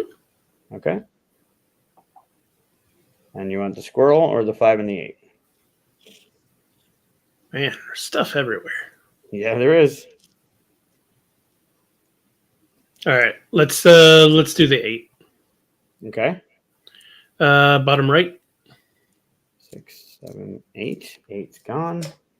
Bottom right. So this one? Yep. So 1, 2. Then go straight down. 3, 4. Then go to the right. 5, 6. Then to the right. 7. Then down. 8. All right. Actually sucks to go first this first round. I mean, this leaf part. It should be the player who's ahead in points has to go first. It could very well be. Because it's the advantage that you get to go last and put your leaves down and all that.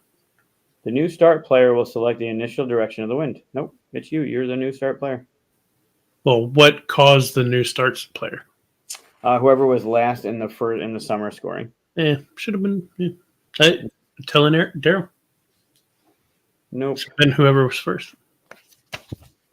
No, it gives you the benefit of this, right? Because you can actually screw somebody off wherever they place their. Sure, but you could give them that pick and then. Sure. Yeah. Anyway, right, just lay the groundwork for your complaint later. That's fine.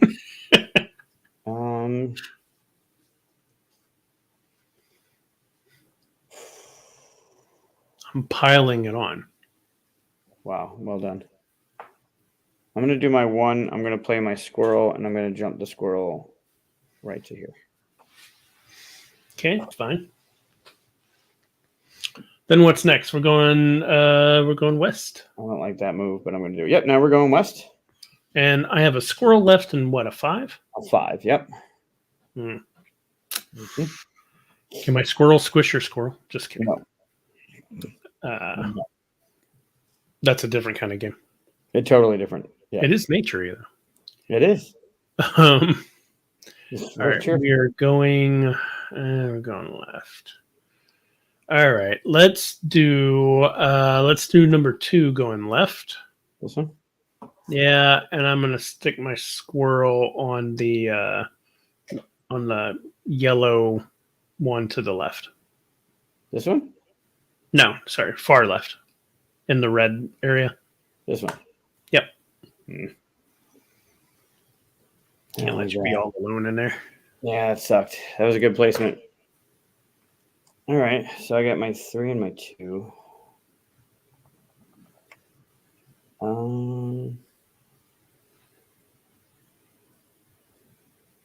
I got Mambo number 5 stuck in my head now. Please, with the songs. Mambo number 5. 2. 1, 2. Well, either way, I get in there. I'd rather have more to go that way. All right, so I'm going to pick my 4 tree. I'm going to play my 2. What do you have left after the 2? Just a 3.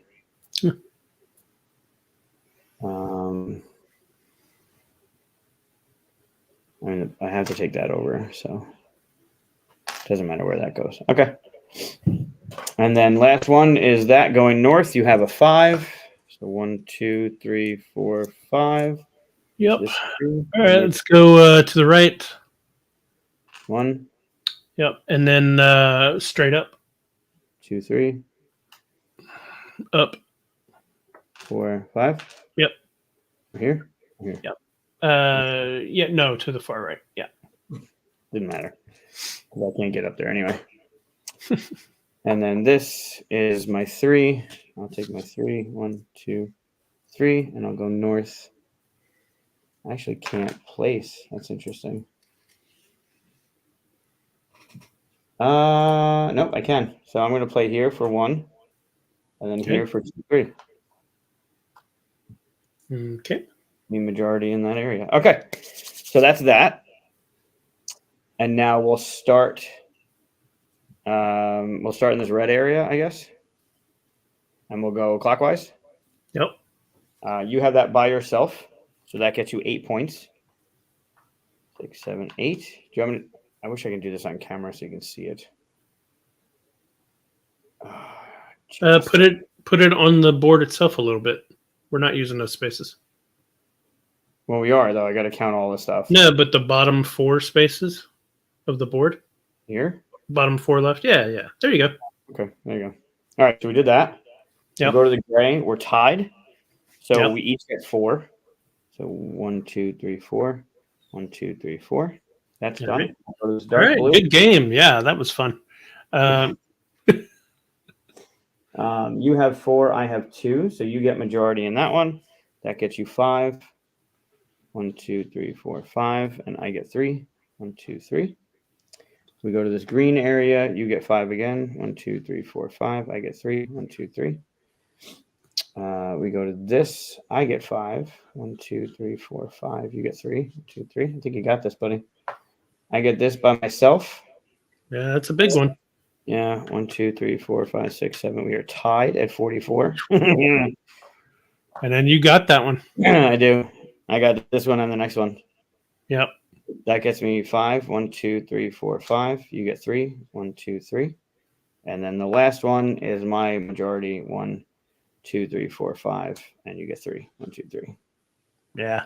I caught on to some stuff I should have done differently halfway through, but it's a quick game. So the only one that fucked you was that 3 going to the west. Yeah. Otherwise, Well, you had a that good one score. really wasn't that bad. I mean, I really didn't hate missing out on one of those. The thing that really messed me up was just like, since I went first, I just went right across the whole thing past all your trees, which were just going to stomp over it anyway. I should have been a little more like, let me hit all the edges over here where you're not going to, and all that stuff, Sure, but you're forcing me to burn some in order to place at the base of the tree. I mean, you always have Sure. that option, unless you take both spots in the direction that the wind is going. You do have the 4 options based on the way the wind is blowing. Yeah. But yeah, it can get kind of brutal when you do stuff like that. Yeah. I also feel like if I were there physically, I'd be able to, I don't know, think more about where the board and the wind and all that stuff, So, but yeah. So another excuse. You want to use that as another excuse? No, that's just the excuse. We'll use that as the number one excuse. Well, all things considered, it was only a 4-point difference. So, Yeah. And we each had one section that was only ours. So we each got 8 points out of that. Yeah, I had to fight for that red one there, but I was like, I'm screwed down there. I have to let you have that one because of where I place trees and stuff. So yeah, and which trees you decided to use in which direction too, right? Like when you get into these bottom 4 and you get to pick the tree, there is some strategy. And once you did this with the squirrel, I knew you couldn't get down here again. Right. So I knew I could kind of focus on something else, but there is that little bit of, all right, well, based on where the trees are, if I know you can't go away and I have majority, I'll wait. But then saving the 8s for later, so you have more to burn. Like it's just there's a lot of good stuff in this game. Yeah, I did think about like, okay, if the last 4 are ones that I can choose and they go in all 4 different directions, I need to make sure that the 4 left over have a nice, like they're near the edges of all 4. So I kind of did that, and it gave me some choices. So yeah, that's a good game. I love this one. Yeah. So the only other thing, if you that's not right, wipe the board. Oh, wait, go back. Oh no. If you flip it over, so you see how there's this like wonky kind of thing over here. Yeah. 1, 2, 3, 4, 5, 6, 7 is 8. If you flip it over. This is 3 to 4 player. Yeah. Oh. Wow. So now see this little white border? Yeah. Inside that is 3, and then use the whole border for 4. So you still get a little bit aggressive. I see why there was a wonky thing, because the other side is just another cut of it. Right. Yeah. One more cut in, right? And then you got this little thing over here. Nice. So yeah, it's the same map, same amount of territories. It's just the way that the board goes. So instead of just doing another white line in here, they use the opposite side of the board, right? Mm-hmm. Whereas most companies would just leave this black. They do another, border. But same thing here too, right? Like this is useless until the wind comes into play, but they utilize that to be like this is what we're playing. That's fun. Yeah. Yeah, Cool. so that's Bosk. That it has been a favorite of mine since I was there and I played this for the first time. Like what are the other player colors? I assume green and red, maybe? Purple and red, yeah. Purple. Yeah. Oh, okay. So Cool. there's the hiker that normally comes with it. Oh, okay. Literally a hiker. And then the other thing that they did, and it's just a beautiful thing, is they put this little instruction sheet in here for the player boxes Nice. that just come. I like when they do that. Yeah. Or they add tuck boxes or something like that. Yeah. Or sometimes it's like cardboard, build your own insert thing. That's cool. I had a conversation with, and this might not surprise you, but Matt Paquette worked on this. Of course. Yep. Right. And I talked to him about just a slight, like paying attention to detail goes a long way for most people, right? Like having the instruction sheet, letting people know how things go back together, right? Like it's just a smart little thing to do. Yeah. And if you notice, here's the top part of the 4. And if you like, I'll try and get you to set up. But notice how it's just a perfectly straight cut through the bottom of that tree. Yeah. Look at this one. Oh, it has a slight little curve. Yeah. So when you put the two together, it gives you just enough tension. So when you pull it off the board, it doesn't just fall out. Yeah, it's good. Yeah. Well thought out. Matt's a smart cookie. Very smart. So yeah, and then obviously the colorblind friendliness of having the maple leaves and the oak and that's cool. Yeah. This game, I love this game. Of course, he put a red maple leaf in there. Had to, yeah. I'm sure that was well. Both Erica and Daryl are Canadian, and so is Matt. And Matt, yeah, of course. So yeah, that's Bosk. It's a Canadian conspiracy. You see his that's Daryl. I got Daryl. Somebody drew on your cover there, lowering the value. Sign it. I haven't got her to sign it yet. Wait, you don't have Daryl's signature on it? That's Daryl's. Oh, I thought you said it was just Erica. No. I'm missing Erica's. Oh, okay. So definitely lowered the value of the box. Huh? Signing the box, yeah, scribbling all over it. Nice. Yeah, that's a good one to play for the nature show. Yeah, it made sense. I didn't know how it would translate with the top down and the numbers. I think it was fine. I think it worked well. It was okay. You'll see the numbers, so yeah, that's what mattered. But yeah, that's Bosk. That's one of my favorites. Cool. Thanks for teaching. Thanks for playing. I have stopped. Not stopped. I've forgotten enough about recording my plays for the year already that I stopped. Perfect. Still talking about Bosk. Yeah, no, we played it. Yeah, we just played it. You might have left in between, but yeah, it was my number. We switched so I can get my number 1 to go right into this because this was my number 1. Yeah, and if you're keeping track, I won 54-50. Yeah, no one's keeping track. Yes, I played it during bedtime. Yeah, during bedtime. But yeah, oh no, I disappeared. There you go. Perfect. Even better. There you go. That's great. There we go. I figured it out. I got there eventually. Well done. Played shuffle. Yeah, it's fun. And I'm glad you taught me one. That's another one that I can go wish that I could find somewhere. I actually saw it in Barnes & Noble way back when and almost got it, but I didn't know anything about it until you started telling me about it. And then I was like, yeah. Thank you, Evan. I appreciate you keeping track of that. And Eric, good to see you. I'll see you in a couple of days. I know my shop, my local shop still has it. It is out of print. And it's not going to be published again. So if you do find it, grab it. Well, that's too bad. Yeah. I want to be published again. Yeah, it's not going to be. Well, you probably have like 4 or 5 copies, right? I could just get one. I might have a couple. Yeah, I might have a couple. I could just get one from you, right? You can. Yeah. I'll do the same thing I did. No. You got to come to Syracuse. All right, I'll see you at Gathering. No, you got to come to Syracuse to get it. Sorry.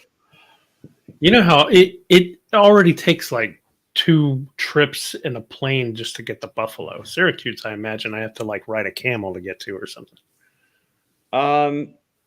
No, I don't think there are any camels in central New York. Central. is just get Peter to come up, and then like have Cardboard Alchemy sponsor something, and then you have to come up here. Right. Yeah. Well, That'd be awesome. yeah, and someone talked about it earlier, but fantasy nature I hadn't even thought about. But yeah, that could have been the thing. Another attention to detail. So we played with this side of the scoreboard. Yeah, where it's snaked around. Yeah. Yeah. Get the one where it doesn't. Yeah. Just straight by tens. Yeah, I think my favorite version of that board, the first time I saw it was, I think, Mad King, where it's not only a snake, but they do this with it, so you don't, they're like this kind of thing, so you don't accidentally go the wrong way with it. I like it when people do that. Yeah, like a step up. Yeah. Yeah. Yep. So cool. Well, next week we got a guest and all that stuff, and we're talking about other things. And do we know what we're talking about? We have a guest next week. I know Sam's coming to.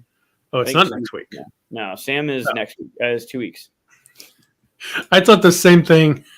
I was like, wait, am I doing the Egyptian? No, okay, I'm not doing it. Well, that's too many song references in one show. Yeah, nothing next week, the 18th. Sam from BA Games will be on the 25th. We'll figure out what we're doing next week then, and we'll roll it out and have fun. Yeah, this Friday we'll be live from Leprechaun. Nice. A bunch of people. West will be here, so we'll be doing it in the same room. And Eric, I'm sure I'll get those guys to come on. So Friday is going to be a little bit of a pretty awesome in-person, kind of like what we wanted to do with the gathering, which hopefully we can do again if the internet is cooperative. The problem with that is you're right on the lake there. Your phone, or at least mine was constantly trying to connect to Canada because it's literally right on the other side of the water. So it's always between whatever. Kept threatening to go into Rome and stuff like that. I was like, nope, still in the U.S. Yeah, we'll figure it out. But yeah, Friday's going to be it's going to be awesome. If you got here late, I already made the joke. Yeah, no leprosy. It's the R is Leprechaun. It's in the wrong spot.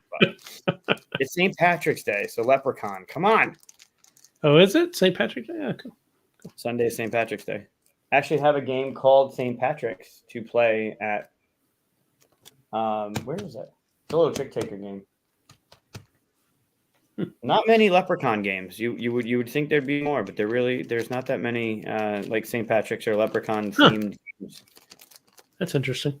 Yeah, there's one called Corrigans, which is an area control, but like you're using like nature animal, like you're a little leprechaun that's riding on the back of a rabbit to get through certain things, and it's weird, but it's just at the base it's an area control game. So I'll have a report on that on Monday because I'm going to play it this weekend. Stealing his jokes. Yeah. I don't know what he's talking about. It's poop? What? It's about poop. What is about poop? Is he saying his pot of gold is okay? We're gonna let Evan. We're gonna stop it there just so it makes Evan look crazy, and then I feel like it's from a movie, but I can't. Yeah, I don't know. Oh, cool. Yeah, Eric, and all four of you. Hopefully, will be cool on there. Yeah. All right. Well, we'll be here next week talking about stuff and doing things.